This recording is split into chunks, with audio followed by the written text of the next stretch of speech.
भगवान श्री कृष्ण कहते हैं कि जब भी किसी कार्य को करने में अगर लालच होगा, बेईमानी होगी, जलन होगी, तो वो काम ना तो सही होगा, ना ही उसका परिणाम फलदायी होंगे। इसके अतिरिक्त जिस कार्य को हम पूरे मन से प्रेम पूर्वक करेंगे तो वो न सिर्फ हमारे लिए बल्कि समाज के लिए भी अच्छा होगा। जो व्यक्ति कामी प्रवृत्ति का होता हो, जिसके मन में लोभ होता हो, जो अत्यधिक क्रोधी स्वभाव का होता हो, उसके लिए नरक के द्वार सदैव खुले होते हैं। अर्थात ऐसे व्यक्ति को तो सिर्फ नरक में ही जगह मिलती है। श्री कृष्ण कहते हैं, मनुष्य सब कुछ चाहता है पर सब कुछ उसे मिल नहीं सकता। आपको जो नहीं मिला उसके लिए पश्चाताप मत करो, जो आपसे अलग हो गया उसके लिए निराश मत हो। मैं सभी प्राणियों के हृदय में स्थित आत्मा हूँ। मैं सभी प्राणियों का आदि, मध्य और अंत भी हूँ। हर व्यक्ति श्री कृष्ण से जुड़ा है और श्री कृष्ण हर व्यक्ति से जुड़े हैं। वही हमारे आदि, मध्य और अंत है। ठंड या गर्मी, सुख या दर्द का अनुभव करें। ये अनुभव क्षण भंगुर है, वो आते हैं और चले जाते हैं। उन्हें धैर्य पूर्वक सहन करें। समय एक सा नहीं रहता। आज दुख है तो कल सुख भी आएंगे और सुख के बाद दुख भी आना स्वाभाविक है। आपको पूरे धैर्य और श्री कृष्ण पर विश्वास के साथ अपना जीवन निर्वाह करना चाहिए। सत्य कभी नष्ट नहीं हो सकता। अच्छा करने से नहीं डरना चाहिए। लोग अक्सर सच कहने से बचते हैं या डरते हैं, पर सत्य कभी छुप नहीं सकता, ना ही कभी मिट सकता है। कितना भी छुपा ले पर सच तो उजागर हो ही जाएगा। इसलिए जो बात सच पर आधारित हो उसे करने या कहने और मानने से कभी नहीं डरना चाहिए। जो हुआ अच्छा हुआ, जो होता है अच्छे के लिए होता है। कभी कभी विपरीत परिस्थितियां हमारी वर्तमान स्थिति को अच्छा करने के लिए आती। मन चंचल होता है, इधर उधर भागता है और किसी भी कार्य की एकाग्रता का दुश्मन है। लेकिन यदि वह व्यक्ति के वश में हो जाए तो इससे अच्छा कोई मित्र नहीं। मन को एकाग्र करना जरूरी है, बस थोड़े से प्रयास और अभ्यास की जरूरत है। श्री कृष्ण कहते हैं, मेरे लिए ना कोई घृणित है, ना कोई प्रिय है, ना कोई निर्धन है, ना कोई धनी। बस जो भक्ति भाव के साथ मुझे याद करते हैं, मैं उनका हूँ और वो मेरे। भगवान तो बस प्रेम भक्ति के भूखे हैं। जो भी उनकी भक्ति में लीन होता है, जो भी प्रेम से उन्हें याद करता है, वो सदैव उसका कल्याण करते हैं। जब भी आप कोई बुरा कार्य करते या अच्छा कार्य करते, आपको लगता है कि कोई देख नहीं रहा है, तो यहाँ श्री कृष्ण कहते हैं कि जो तुम कुछ कर रहे हो उस पर मेरी दृष्टि सदैव तुम पर है। इसलिए आप ये मत समझो कि आप अकेले हैं। आपके साथ श्री कृष्ण सदैव है। हमारी सफलता और असफलता इस बात पर निर्भर करती है कि हम खुद पर कितना विश्वास करते हैं। व्यक्ति जो चाहे बन सकता है यदि पूरे विश्वास के साथ अपने लक्ष्य पर लगातार चलता है। जिस इंसान के चारों तरफ नकारात्मक लोग रहते, उस इंसान का मंजिल से भटक जाना तय है। कहते हैं मन के हारे हार है और मन के जीते जीत। जिस प्रकार सकारात्मक विचारों से सफलता मिलती है, उसी प्रकार नकारात्मक विचार असफलता के मार्ग की ओर अग्रसर करते हैं। क्योंकि जैसा हम सोचते हैं वैसा ही हम बनते जाते हैं और अपने विचारों के माध्यम से ही हमें नकारात्मक और सकारात्मक परिणाम मिलते हैं। अपने अनिवार्य कर्तव्य का पालन करें, क्योंकि क्रिया वास्तव में निष्क्रियता से बेहतर है। मनुष्य ही एक ऐसा प्राणी है जो कर्म करता है, इसलिए कर्म करना प्रत्येक व्यक्ति का धर्म भी है। कर्म करने वाला व्यक्ति कर्मवीर कहलाता है। इसलिए कार्य करते रहना खाली बैठे रहने से हमेशा बेहतर होता है। समय हमेशा चलता रहता है, कभी रुकता नहीं है। यदि आज आपका बुरा समय है तो कल अच्छा आएगा।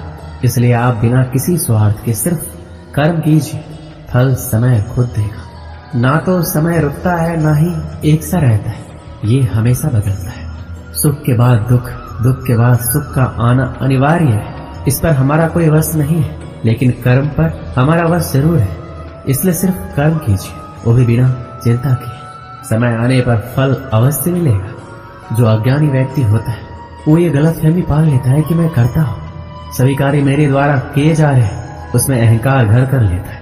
परंतु इस सृष्टि में जो भी हो रहा है वो तो प्रकृति द्वारा किया जा रहा है। अज्ञानता के कारण व्यक्ति में जो मैं का अहंकार जन्म लेता है तो उसका पतन होना निश्चित है। श्री कृष्ण कहते हैं कि वो किसी के भाग्य के निर्माता नहीं है।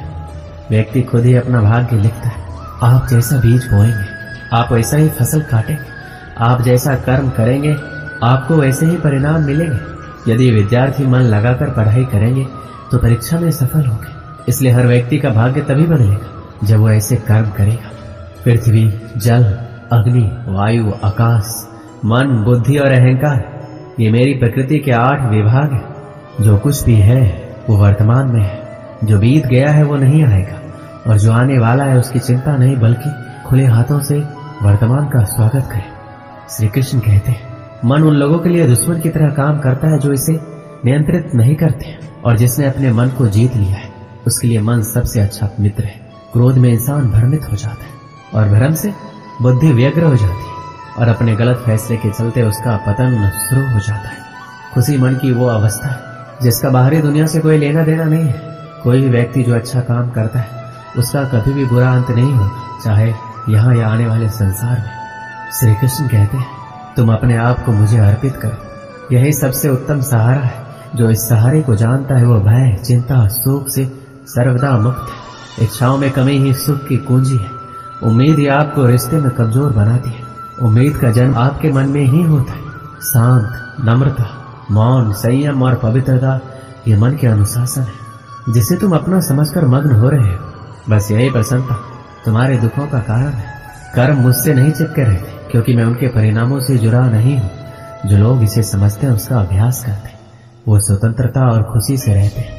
मेरा, तेरा, छोटा, बड़ा, अपना पराया मन से मिटा दो, फिर सब तुम्हारे हैं, तुम सबके हो। आप अकेले आए हैं, अकेले ही जाना है, इसलिए खुद पर भरोसा रखो। एक गरीब किसान को उसके एक मित्र ने कुछ बीज दिए और उसे बताया कि ये बीज बांस के पेड़ की उस प्रजाति के हैं जो बाहर के देशों में पाए जाते हैं। इन पेड़ों की ऊंचाई 90 फीट तक होती है।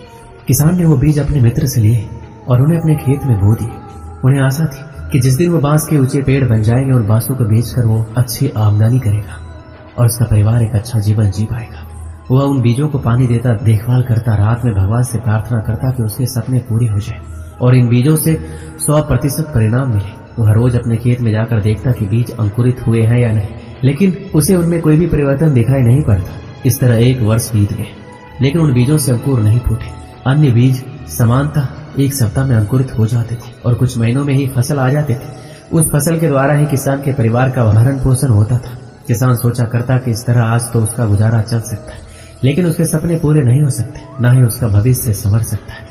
बांस के पेड़ों की बदौलत वह अपने सुनहरे भविष्य के सपने देखने लगा, लेकिन समय बीतने के बाद भी वो बीज अंकुरित नहीं हुए और किसान को अपने सपने और आशाएं टूटती हुई नजर आने लगी। उनके मन में शंका उत्पन्न होने लगा, कहीं वो बीज सड़ तो नहीं गए। 1 वर्ष और बीता, लेकिन बीज अंकुरित नहीं हुए। दूसरे किसान और उसके गांव वाले उसका मजाक उड़ाने लगे। वह उन बेकार की चीजों पर अपना समय और परिश्रम व्यर्थ गवा रहा है। सबके ताने सुनकर किसान विचलित होने लगा। उसके मन में ये भय समाने लगा कि कहीं सचमुच वह अपना समय और परिश्रम ऐसे कार्य में तो नहीं लगा रहा जिससे उसे कोई प्रतिफल नहीं मिलने वाला है। 1 साल और बीत गया, लेकिन बीज के अंकुरित होने के कोई चिन्ह दिखाई नहीं पड़े। लोगों ने किसान का मजाक उड़ाना जारी रखा, लेकिन किसान ने आंशिक भय के बाद भी अपने मन में छोटी सी आस बांध रखी थी। इसलिए उसने लोगों की बातों को दरकिनार कर उन बीज की देखभाल करना जारी रखा। ऋतुएं बीतती गई और किसान एक चमत्कार की उम्मीद में बीज को रोज पानी देता रहा, उसका देखभाल करता रहा। लेकिन 4 साल बीत जाने के बाद भी एक भी बीज अंकुरित नहीं हुए, जिससे किसान की उम्मीदें थोड़ी और कम हो गई। लेकिन फिर भी वह उन बीजों को पानी देता रहा। समय के साथ किसान की आशा कम होती चली जा रही थी, लेकिन भगवान पर उनका विश्वास अटल था। उनका विश्वास था कि भगवान उसके परिश्रम का फल उसे अवश्य देंगे। 5 वर्ष बीत जाने के बाद अचानक एक सुबह गांव के लोगों को उस किसान के चिल्लाने की आवाज सुनाई पड़ी। वो सभी अपने घर से बाहर निकले। उन्होंने देखा वो किसान अपने खेत के सामने खड़ा होकर खुशी से चिल्ला रहा है। पास जाकर देखने पर सभी गांव वालों की आंखें फटी की फटी रह गई। किसान के खेत में बांस के बीज अंकुरित हो गए थे। किसान की खुशी का कोई सीमा नहीं था। 5 साल बाद उसकी मेहनत सफल हुई थी। वह खेत गांव वालों के आकर्षण का केंद्र बन गया। बांस के पेड़ तेजी से बढ़ रहे थे। 5 feet, 10 feet, 20 feet, 50 feet, 70 feet, 80 feet और 90 फीट। 5 सालों से खाली पड़ा किसान का क्षेत्र मात्र 5 सप्ताह में 90 फीट बांस के पेड़ों से भर गया। इस चमत्कार को देखकर सभी दंग थे। उधर किसान खुशी से फूला नहीं समा रहा था। वो बांस के पेड़ न केवल उसके परिवार का बल्कि उसके कई पीढ़ियों का भरण पोषण करने वाले थे। वह रह रहकर भगवान का धन्यवाद कर रहा था। उसे समझ आ गया था कि जो उसे सीख मिली है वह अमूल्य है। अपने सपनों का बीज बोने और उसे यथार्थ में परिणित करने के लिए रोज उसका पोषण और देखभाल करने की सीख मिली थी। उसने लोगों की नकारात्मक बातों पर ध्यान न देने का पाठ भी पढ़ लिया था। उसे अपने भय और शंकाओं से परे हटकर अनवरत परिश्रम करने का महत्व समझ लिया था। साथ ही भगवान पर उसका विश्वास और अटल हो गया था। किसान ने पूरे गांव के सामने एक उदाहरण प्रस्तुत किया, जिसके बाद गांव के अन्य किसान भी अपने खेतों में बांस का पेड़ उगाने लगे और धैर्य से हर दिन उसकी देखभाल करने लगे। इस कहानी से हमें क्या सीख मिलती है? किसान ने तो अपने सपनों पर विश्वास बनाए रखा, आपका क्या? आप अपने सपनों को पूरा करने के लिए किस हद तक परिश्रम करने के लिए तैयार है? आप में कितना धैर्य है? अपने सपनों पर विश्वास रखिए, खुद पर विश्वास रखिए, धैर्य से परिश्रम करते रहिए, सफलता अवश्य प्राप्त होगी। दोस्तों, इस वीडियो में बस इतना है। मिलते हैं अगले वीडियो में। अपना ख्याल रखिएगा। जय श्री कृष्ण।